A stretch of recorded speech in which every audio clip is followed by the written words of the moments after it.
After 40, a lot of men quietly start believing a painful story. That changes in intimate health are inevitable. That less firmness, less stamina, or less confidence is just normal now, and the best you can do is accept it. But the truth is more hopeful and much more practical. In many cases, what changes after 40 isn't your worth, or your masculinity, or your potential.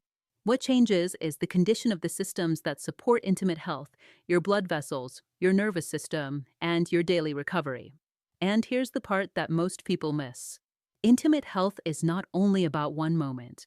It's a long conversation your body is having with you about circulation, inflammation, sleep, stress, and movement. When those foundations drift in the wrong direction, intimate function is often one of the first places you notice it. Not because you're broken, because your body is honest. Today, I want to share 3 changes that can genuinely protect intimate health for men over 40. They're not trendy, they're not complicated, but they can be powerful because they work on the root causes. And if you do them consistently, they can change not just intimate function, but also energy, confidence, and longevity. The first change is to rebuild your circulation on purpose every single day. After 40, the biggest driver of intimate changes is often vascular. The ability to respond well depends on blood flow and on the flexibility of the blood vessels that feed the pelvic region. When blood vessels get stiffer, when blood pressure creeps up, or when the lining of the vessels becomes less healthy, intimate function becomes less predictable. This is why intimate health is often described as an early signal of heart health. The blood vessels involved are smaller and more sensitive.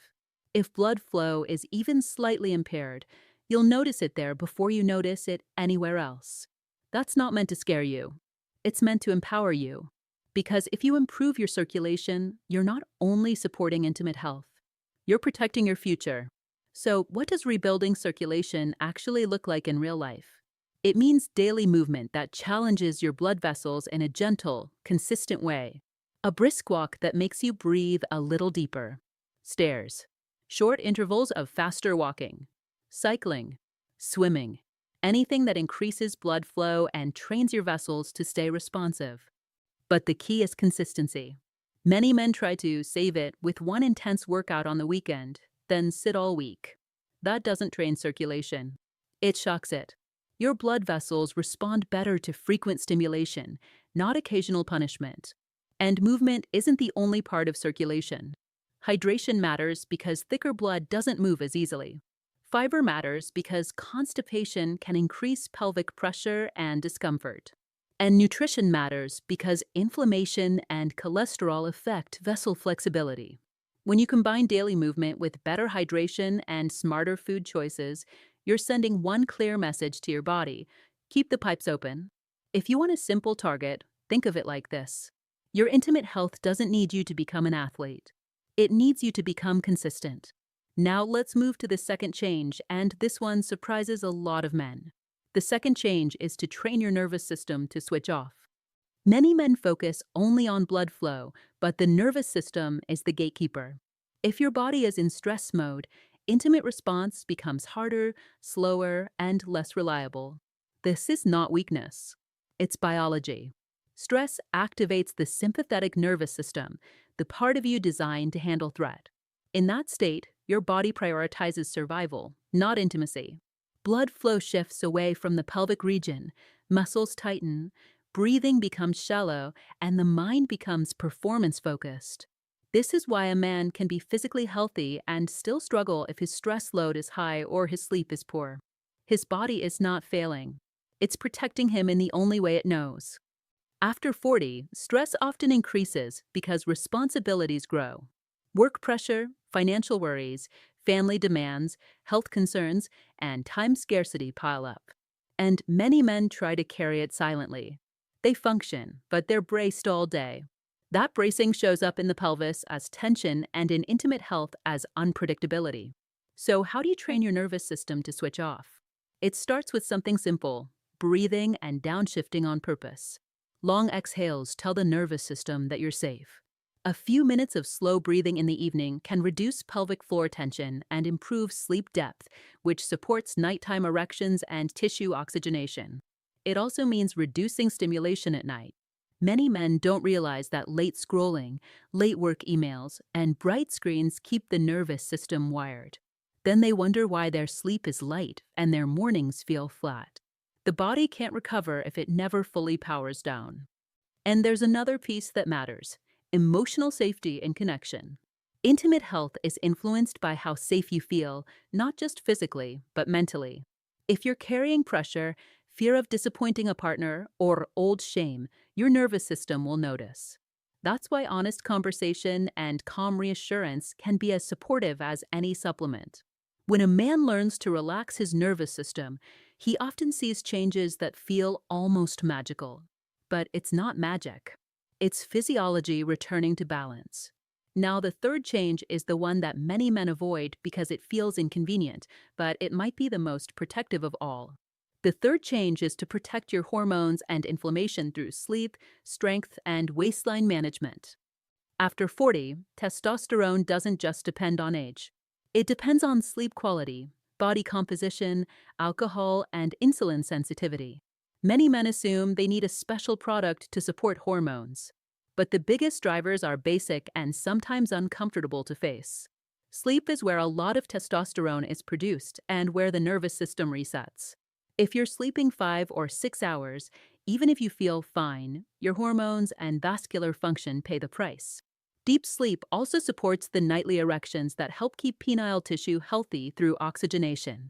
When sleep is weak, the whole system becomes less resilient. Strength training matters because muscle is not just for appearance. Muscle improves insulin sensitivity, supports healthier testosterone levels, and reduces inflammation. It also improves confidence, posture, and energy. Those changes feed into intimate health indirectly, but strongly. And waistline matters for a reason that is rarely said with compassion.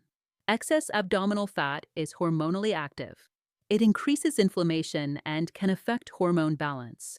It also correlates with cardiovascular risk, which ties right back to circulation. That doesn't mean you need perfection. It means that losing even a modest amount of abdominal fat can improve blood flow, endurance, and confidence. So if you're over 40 and you want to protect intimate health, your goal is not to chase youth. Your goal is to reduce inflammation, support hormones, and keep your blood vessels flexible. Now let me make this feel real with a few short stories that reflect what many men experience. I think of a man in his mid-40s who told himself he was too busy for daily movement. He worked long hours, sat most of the day, and tried to make up for it with one intense workout on weekends. Intimate function became unpredictable, and he assumed it was aging. When he committed to a brisk walk most days and added 2 short strength sessions per week, the first improvement he noticed was his sleep. Then his energy stabilized. And only after that, his intimate confidence returned. The body often heals in that order: recovery first, then performance. I also remember a man in his early 50s who was physically active but constantly stressed. He did everything right on paper, but his nervous system never relaxed. He was always anticipating problems, always tense, always on. When he built a simple evening routine with slower breathing, less screen exposure, and a consistent bedtime, his intimacy improved. Not because he changed his body, because he changed the state his body lived in. And then there's the man who focused only on supplements. He wanted a shortcut because he didn't want to face his sleep and alcohol habits. When he finally reduced alcohol during the week and started sleeping 7 hours, he didn't just notice better intimate response. He noticed he felt younger in daily life. That's the hidden benefit of these changes. They improve your whole system, not one isolated function. Now I want to bring this home with one sentence you can remember. After 40, intimate health is protected by the same 3 things that protect your longevity: strong circulation, a calm nervous system, and consistent recovery. If you're listening and thinking, where do I even start? I want you to choose the smallest change that feels doable. A daily walk after dinner, a 2-minute breathing practice before bed, 2 strength sessions per week, 1 earlier bedtime. The change you repeat becomes the change that transforms you. And if you're carrying shame about what you've noticed, I want you to release it. Your body is not betraying you. It's communicating. Intimate health changes are not a moral failure. They're a signal to come back to the basics. If this video helped you see the topic with more clarity and hope, I invite you to share your thoughts in the comments in a respectful way. You're not alone in this, even if it feels that way sometimes. And if you want more content about well-being, longevity, and confidence in maturity, you can subscribe. Because it's never too late to rebuild vitality. Not with pressure. With consistency, understanding, and patience.